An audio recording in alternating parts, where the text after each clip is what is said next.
Hi, my name is Mike Salmond, and I'm Program Leader for Interactive Media Design at Northumbria University. It was part of our course structure, and it sounded interesting. I mean, it's a live brief, so it's working with industry, and obviously an industry partner such as Intel, you can't really walk away from something like that. Also the opportunity to work with another department, DFI, within the School of Design. Coming from another university, I'd worked a little bit with other departments. This is the first time I think I had to do that here. So that it interested me in lots of different ways. Well, I'll be honest, at first we weren't sure.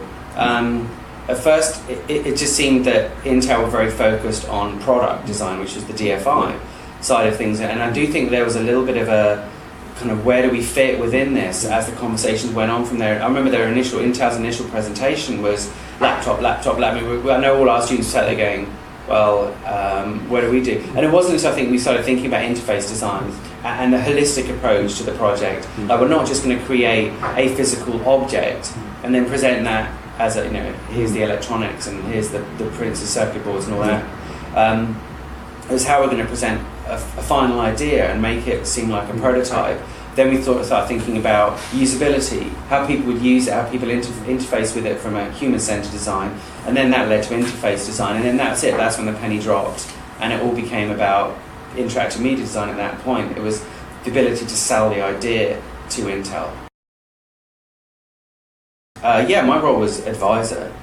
I probably wasn't as involved in it as because it was just only my first semester here when I started on the Intel project. So I was much more involved with advisor and I guess sort of background steering in a way. I think Thomas Greenough was much more involved because it was actually his module, and I was brought in late in the module. The way the teaching is structured here, that you do these half modules. So I came in the second semester to sort of pick up threads and really develop ideas for the students to see where they were going and coerce and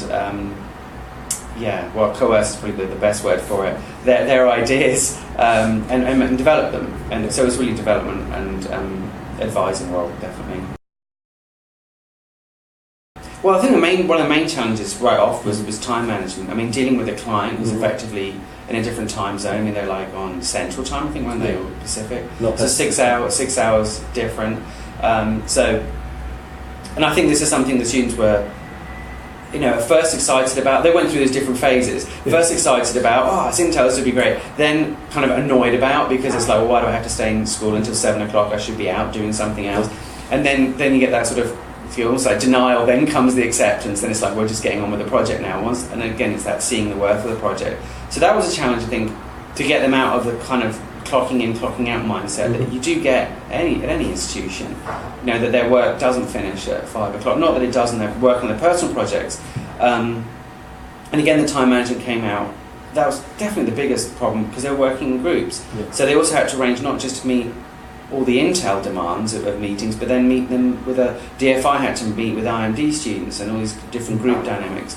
So, when you say challenge, that to me was the biggest one. In a way, the work kind of happened because everyone knew they had to produce work, but it was getting the students together, getting them to play nice. That was definitely a challenge, as it would be for any large group like this, and also working within different disciplines.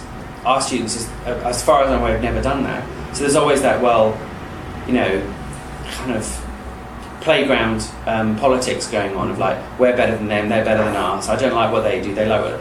And that all got sorted for the most part, probably within the first sort of month of the project. But there's always that little bit of sort of politicking going on. So that was definitely a challenge. The intangibles for our students certainly is that you can almost put on your CV, you've done a live brief with Intel, you've worked with a client that's demanding. And also they learned that clients don't outline, like we outline briefs and they come to us and say, what do you really mean? And we'll tell them, whereas the client won't necessarily do that.